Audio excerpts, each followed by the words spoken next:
name is Dr. Anthony Levatino. I'm a practicing obstetrician-gynecologist, and I've performed over 1,200 abortions.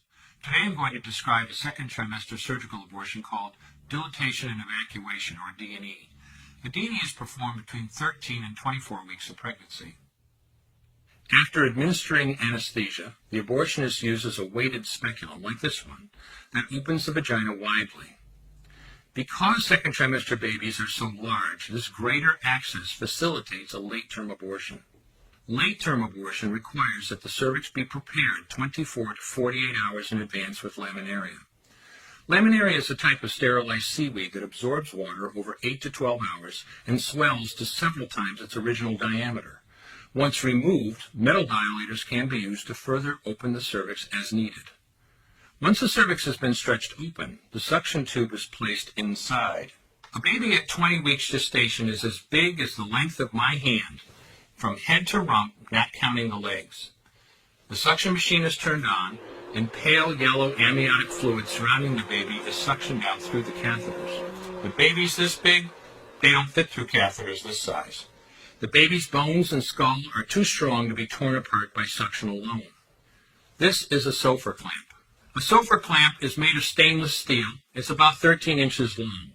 The business end is about 2.5 inches long and a 1/2 inch wide, and there are rows of sharp teeth. This is a grasping instrument. When it gets a hold of something, it does not let go. The abortionist uses this clamp to grasp an arm or a leg. Once he has a firm grip, the abortionist pulls hard in order to tear the limb from the baby's body. One by one, the rest of the limbs are removed, along with the intestines, the spine, and the heart and lungs.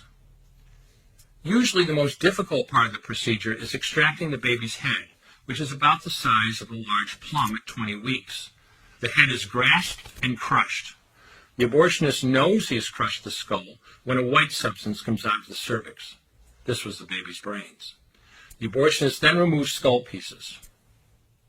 He removes the placenta and any leftover parts of the baby with a curette, scraping the lining of the uterus for any remaining tissue.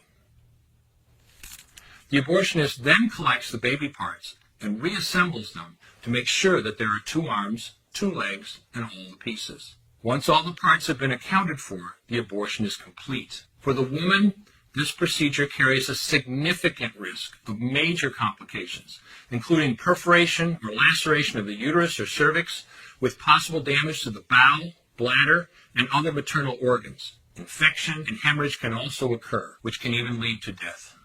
Future pregnancies are also at greater risk for loss or premature delivery due to abortion-related trauma and injury to the cervix. As I mentioned at the beginning, I'm Dr. Anthony Levatino, and in the early part of my career as an OBGYN, I performed over 1,200 abortions.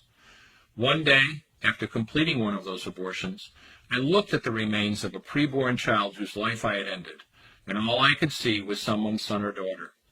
I came to realize that killing a baby at any stage of pregnancy for any reason is wrong. I want you to know today, no matter where you're at or what you've done, you can change. Make a decision today to protect the preborn. Thank you for your time. I will no longer do any more abortions. When you finally figure out that killing a baby that big for money is wrong, that it doesn't take you too long to figure out it doesn't matter if the baby is this big or this big or this big or maybe even this big, it's all the same.